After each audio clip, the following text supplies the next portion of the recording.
Google পেকে আমরা welcome করছি বাংলাদেশে। অ্যান্ড দিস ইজ যেটা আমাদের একটা চলমান প্রক্রিয়া। এখানে শেষ নয়, সেটা শুরু। আমরা আশা করব বাংলাদেশ বাংলাদেশ থাকবে, আরো বেশি হবে দেশি এবং বিদেশি উদ্যোক্তাদের বিচরণ ক্ষেত্র। এখানে আমি মনে করি না যে বিদেশি আসলে আমাদের টাকা নিয়ে চলে যাবে, এই ধারণাটা ভুল। এখানে যে জিনিসটা আসে সেটা হচ্ছে technology, management, inflow of resources, and we can learn from that. সব ক্ষেত্রে একটা ইন্ডাস্ট্রিয়াল আসলে সেই জিনিসগুলো হয়। যে কথাটা নিয়ে আমাদের চিফ অ্যাডভাইজার সাহেব বলছিলেন চিটাগং পোর্টকে নিয়ে, যে পোর্টটা যদি বিদেশিরা যদি নিয়ে এসে 10 বছর 20 বছর থেকে এটাকে যদি ঠিক মতো করে দিয়ে যায়, পরে তো আমরাই এটাকে নেব, এবং আমরা যে দক্ষতা অর্জন করবো, যে ম্যানেজমেন্ট স্কিলটা অর্জন করবো, সেটা দিয়ে কিন্তু আমরাই হয়তো ভবিষ্যতে অন্য দেশের পোর্ট চালাতে পারবো। এই যে পরিবর্তনগুলো, এগুলো তো ওয়েলকাম করতে হবে। আমরা যদি সব কিছু মনে করি যে আমরাই সব কিছু আমাদের টেকনোলজি দিয়ে আমরা করতে পারবো, হবে না। এখানে সংমিশ্রণটার প্রয়োজন আছে, এটা লাগবে। দ্বিতীয়ত হচ্ছে যে এটা আমাদের একটা ফাইন্যান্সিয়াল ইনক্লুশনের একটা পার্ট। আমরা যে অন্তর্ভুক্তিমূলক আর্থিক ব্যবস্থা গড়ে তুলতে যাচ্ছি, সেখানে আমরা চাচ্ছি প্রত্যেকটা বাংলাদেশি স্কুল লেভেল থেকে তারা যেন ব্যাংকিং খাতের সাথে, আর্থিক খাতের সাথে একটা সম্পৃক্ততা গড়ে তোলে, এবং সেই প্রচেষ্টা আমরা নিয়েছি।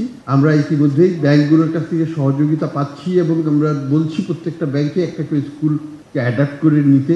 সেই স্কুলগুলোকে তারা তাদের সাংগঠনিক মানে এখানে তাদের প্রত্যেকটা ছাত্রকে ছোট ছোট হয়তো 200 টাকা 300 টাকা অ্যাকাউন্ট খুলে দেবে, এবং সেগুলোকে পরিচালনা করে তারা শিখবে কীভাবে অর্থ ম্যানেজ করতে হয় ইত্যাদি। তো বাংলাদেশের আর্থিক খাতের যে আমাদের অন্তর্ভুক্তি, সেখানে আমরা অনেক পিছিয়ে আছি, অগ্রগতি হওয়া সত্ত্বেও অনেক পিছিয়ে আছি, আরও অনেক দূর যেতে হবে। সেই লক্ষ্যে আমরা কাজ করছি।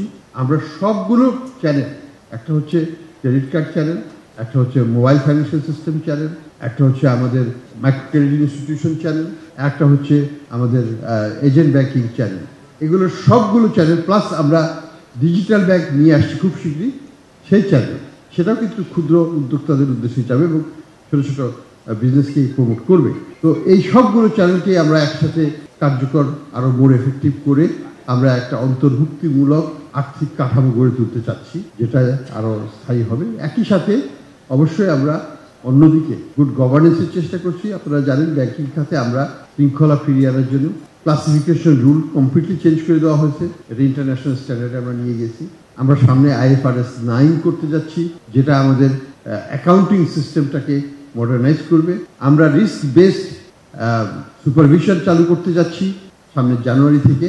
এই জুলাই থেকেই 60টা ব্যাংকে আমরা ট্রায়াল রান শেষ করে ফেলবো। জুলাই ডিসেম্বরের মধ্যে 20টা ব্যাংক অলরেডি শেষ হয়েছে।